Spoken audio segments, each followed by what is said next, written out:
Les années 2000 ont vu éclore une multitude d'artistes féminines portées par la télévision, les radios et les chaînes musicales. Certaines ont connu un succès fulgurant, enchaînant tubes, plateaux télé et couvertures de magazines avant de disparaître presque aussi vite qu'elles étaient arrivées. Et dans cette vidéo, j'avais envie de revenir avec vous sur le parcours de certaines artistes féminines qui ont marqué les années 2000 de manière éphémère mais inoubliable. Que ce soit par le biais d'un seul tube ou d'une carrière courte mais intense. Évidemment, je le rappelle à chaque début de vidéo, les années 2000 sont riches et je ne peux pas citer tout le monde en une seule vidéo. Je vous fais donc dans chaque vidéo une petite sélection de celles qui m'ont marqué à moi, celles qui viennent un peu réveiller en moi ce « Ah oui, c'est vrai » et que j'ai envie de réveiller chez vous aussi. Et si cette vidéo vous plaît, n'hésitez pas à me le dire dans les commentaires pour qu'on puisse faire d'autres épisodes et qu'on retrace le parcours d'autres artistes. Et pour celles et ceux qui arrivent ici, moi c'est Amélie, je suis née en 1990 tout pile et j'ai donc grandi avec les années 2000. Et sur cette chaîne, on débloque ensemble des souvenirs de cette chère période que l'on affectionne particulièrement, la pop culture, ses clichés, ses objets cultes, le tout dans la bonne humeur et la bienveillance. Nous voilà en 2001 et c'est cette année que nous allons découvrir pour la toute première fois la voix de Clémence. Âgée de seulement 12 ans, c'est une rencontre avec un grand artiste qui va changer sa vie, une rencontre avec Johnny Hallyday. Tout commence quelques mois plus tôt où le père de Clémence, Saint-Preux, compositeur et pianiste, compose une chanson « On a tous besoin d'amour ». Et à ce moment-là, la chanson, elle est destinée encore à personne. Et puis Clémence, elle nourrit un rêve, celui de devenir chanteuse. Et du haut de ses 11 ans, elle va insister auprès de son père et elle va partir en studio pour enregistrer la maquette de « On a tous besoin d'amour ». Johnny Hallyday tombe dessus et tombe surtout amoureux de la voix de la jeune fille. Johnny et Clémence enregistrent cette magnifique chanson ensemble et elle va connaître un grand succès en France, atteignant la 4e place du top 50 en décembre 2001.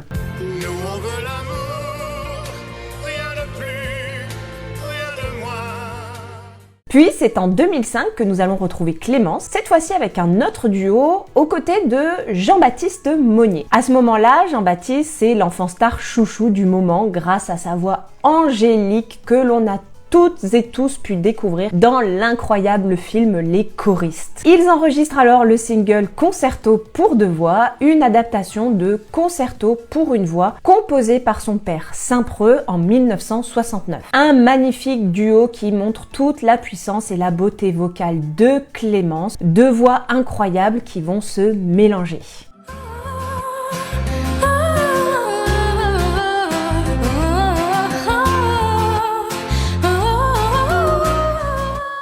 Et c'est en fin d'année 2005 que Clémence va se lancer en solo et sortir son premier single que j'adore.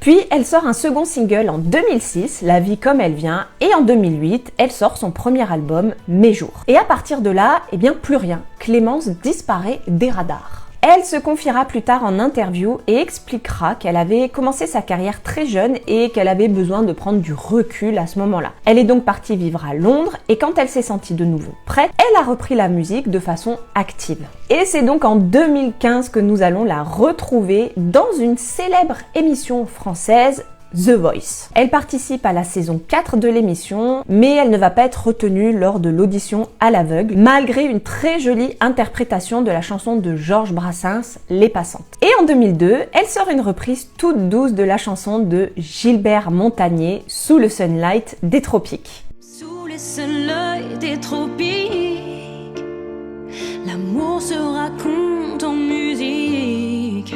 Oh, on a toute la nuit pour s'aimer. Puis c'est dernièrement, grâce à notre belle nostalgie des années 2000, que Clémence est revenue sur les réseaux sociaux avec un réenregistrement de son single Sans défense. Pour notre plus grand bonheur. Clémence, c'est vraiment ce petit bonbon de nostalgie que l'on adore réécouter et retrouver. En tout cas, moi personnellement, quand je l'ai vue sur les réseaux sociaux et que j'ai re-entendu cette chanson, c'était un peu comme l'impression de retrouver cette vieille copine perdue de vue. Preuve que malgré un succès éphémère, elle a marqué notre génération. On revient un peu en arrière et direction l'année 2002. Et on est en pleine période de jeunes artistes pour les adolescents. Laurie, Alizée, Priscilla, elles dominent la scène musicale française. Et à ce moment-là, un label cherche sa prochaine star, la prochaine jeune chanteuse, et ils vont miser sur Smahan. Ça vous dit rien encore? Attendez, je vous en dis un peu plus. C'est durant l'été 2002 que nous allons découvrir Smahan sur nos petits écrans avec le clip de son premier single qui va petit à petit devenir un vrai hit. J'ai tout imaginé. J'ai tout imaginé pour rester avec toi. Que notre histoire n'en finisse pas. J'ai donné tout ce que j'avais au fond de moi. À la suite de ce succès, elle sort son premier album C'est la vie en 2003 avec un single du même nom. Et malgré une belle réussite du single, l'album il va pas vraiment atteindre la réussite escomptée et elle va un petit peu se faire lâcher par le label. La chanteuse elle continue malgré tout sa carrière et elle se produit sur différentes scènes à travers la France et notamment en première partie DL5. Bref, elle continue son petit bout de chemin. Puis c'est en 2008 qu'on va la retrouver un peu malgré elle au cœur d'un petit scandale télévisuel. En effet, cette année-là, une nouvelle et dernière saison de la Star Academy sur TF1 va bientôt sortir. TF1 dévoile les visages des 30 présélectionnés et futurs potentiels candidats. Et la chaîne, elle va y glisser Smahan. Il modifie légèrement l'écriture de son prénom, se disant ça passe, mais non. À cela, on ajoute quelques rumeurs de pistons et la pauvre Smahan, elle va être écartée à la dernière minute. Depuis, elle est retournée à l'anonymat et elle a stoppé sa carrière musicale. Une carrière éclair, très éphémère, mais un titre qui a marqué nos années et surtout notre été dans les années 2000. Et qui tout de suite, dès qu'on entend les premières notes, nous débloque un petit souvenir. En tout cas, moi ça me l'a fait. Pour la prochaine, à la base, elle ne devait même pas faire partie de la vidéo. Mais je suis tombée dessus un peu par hasard en faisant mes recherches et ça m'a débloqué un souvenir tellement intense que je me suis dit il faut que je la rajoute. Parce qu'elle a eu un succès vraiment très éphémère, mais elle a marqué et enflammé notre été, surtout l'année 2006. Et plutôt que de vous faire de grands discours, je vais vous laisser avec un extrait.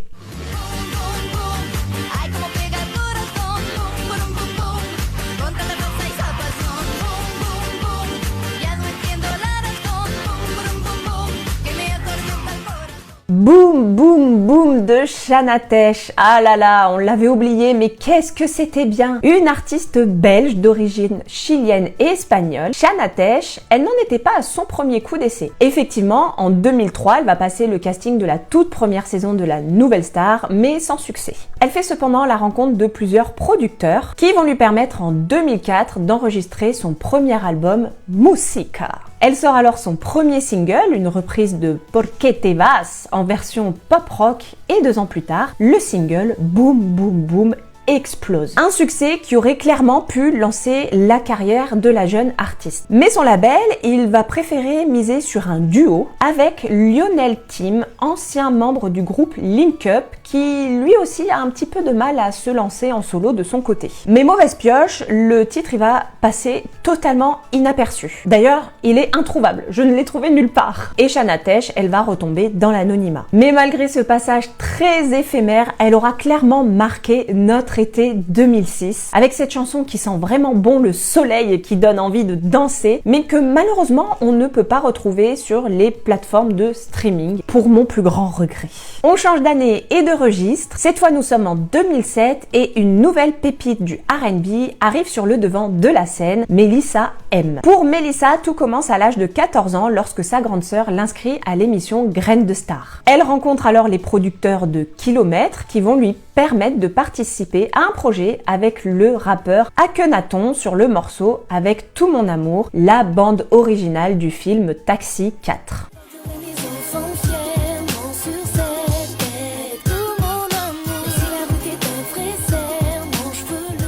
Mais c'est en 2007 que Melissa M va sortir son tout premier album solo avec son single Elle, une reprise réécrite du titre de Stevie Wonder par Time Lover.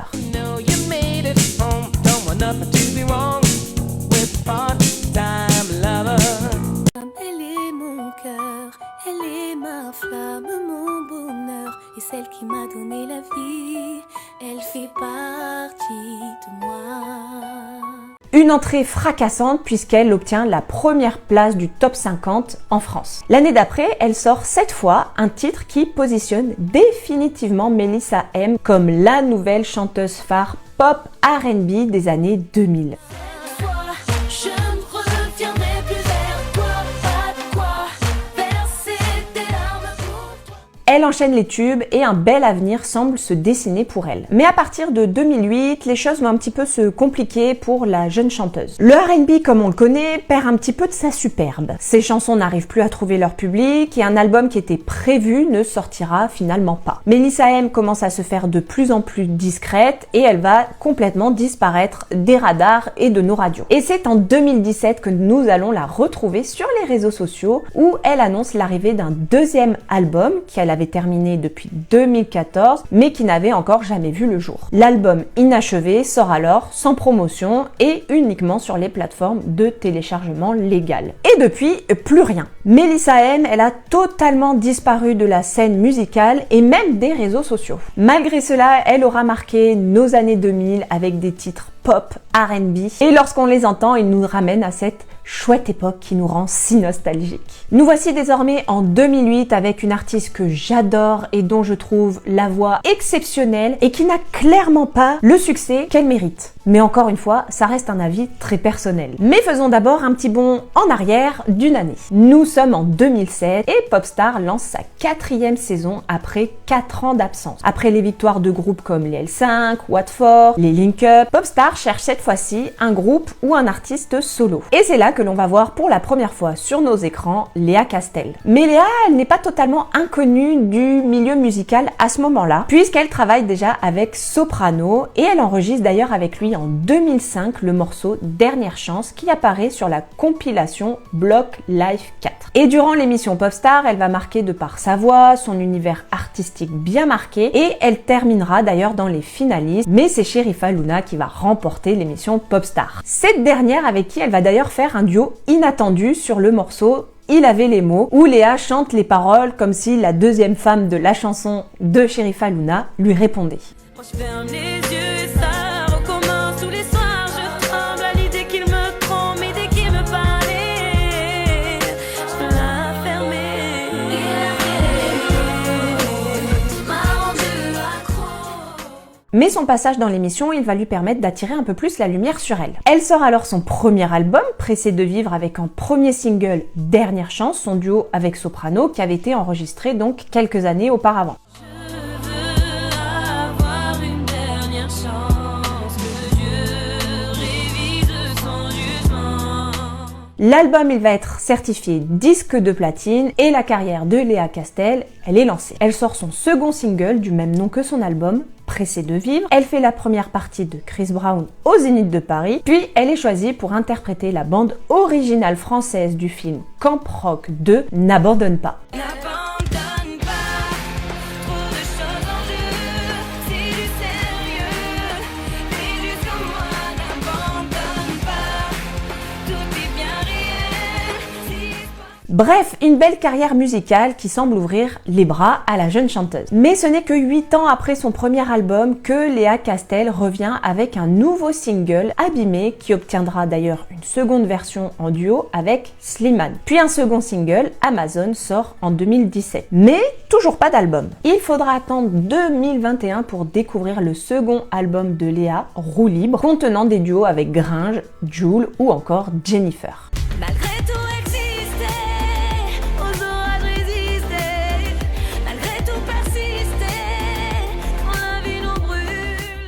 Aujourd'hui, Léa Castel, elle se fait plus discrète, mais elle continue de composer, produire et collaborer avec d'autres artistes et sur d'autres projets musicaux et artistiques. Un succès éphémère aux yeux du grand public, mais qui aura permis à Léa Castel de se faire un nom dans le milieu, de vivre de sa passion et vraiment de collaborer sur de très beaux projets. Et quelque part, c'est ce qui est le plus important. Et nous terminons notre petit tour d'horizon de ces chanteuses qui ont marqué nos années 2000 de façon un peu éphémère. Et cette fois-ci, on est entre 2008 et 2009. Et ça risque de parler un peu plus à celles et ceux qui sont nés plutôt fin des années 90, voire début des années 2000, et non pas aux vieilles personnes comme moi qui avions déjà 18-20 ans à ce moment-là, sauf si vous avez un petit frère ou une petite sœur. Est-ce que vous vous souvenez des Kid Tonic? Kid Tonic, c'est un peu les ancêtres des Kids United, un groupe d'enfants produit par l'émission La Piap diffusée sur Canal J. Le groupe, il est créé en 2008 et il est composé de 6 jeunes adolescents qui vont marquer la fin des années 2000. Et ils vont surtout marquer l'esprit des enfants de l'époque avec des titres comme Aller plus loin ou encore Left and Right, des titres qui sentent bon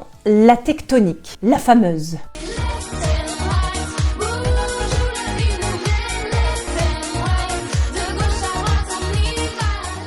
Et dans ce groupe, il y en a une qui va se démarquer, c'est Sarah. Les producteurs vont lui proposer d'enregistrer un album solo. Ils cherchent un peu celle qui va succéder à Laurie, Priscilla sur cette fin des années 2000. Elle se fait alors appeler Sarah Michel et sort son premier album en 2009, Vivre, avec son premier single, Je veux vivre. Un petit succès avec une chanson entraînante qui reprend tous les codes et les modes du moment pour parler aux adolescents de l'époque.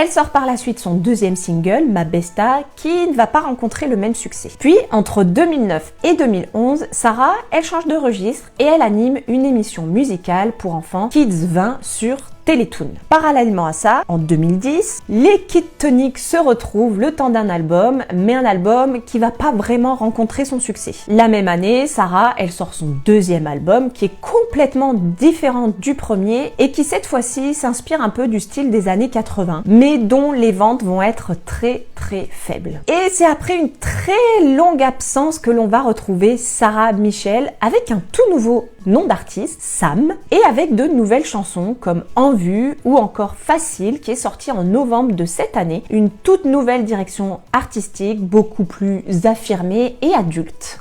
Et c'est facile, qu'est-ce qu'on gagne à trimer? Et c'est facile, on a juste à streamer. Une jeune artiste qui aura marqué la fin des années 2000 et surtout qui aura permis à la tectonique de perdurer un petit peu plus longtemps. Pour notre plus grand bonheur, ou pas. Si leurs carrières n'ont pas toujours traversé les décennies, leur impact, lui, reste bien présent dans la mémoire collective. Ces artistes, elles ont incarné une époque, un son, une émotion, parfois le temps d'une seule chanson, mais suffisamment fort pour laisser une trace. Preuve que parfois, quelques chansons suffisent à traverser le temps. Alors dites-moi, vous, dans les commentaires, si l'une de ces artistes a marqué à vous aussi vos années 2000, leurs chansons, leur univers, un détail en particulier. Et dites-moi aussi si vous aussi, vous avez d'autres parcours, d'autres chanteuses ou chanteurs assez éphémères mais qui vous ont marqué et que l'on pourra évoquer dans une prochaine vidéo. En attendant, si cette vidéo vous a plu, n'hésitez pas à la liker, à vous abonner pour soutenir la chaîne. Les fêtes de Noël arrivent, il n'y aura donc pas de nouvelles vidéos avant début janvier 2026. Alors j'en profite pour vous souhaiter de très belles fêtes de fin d'année et puis on se retrouve en 2026 avec une nouvelle vidéo et un nouveau tiroir à souvenirs des années 2000. Ciao!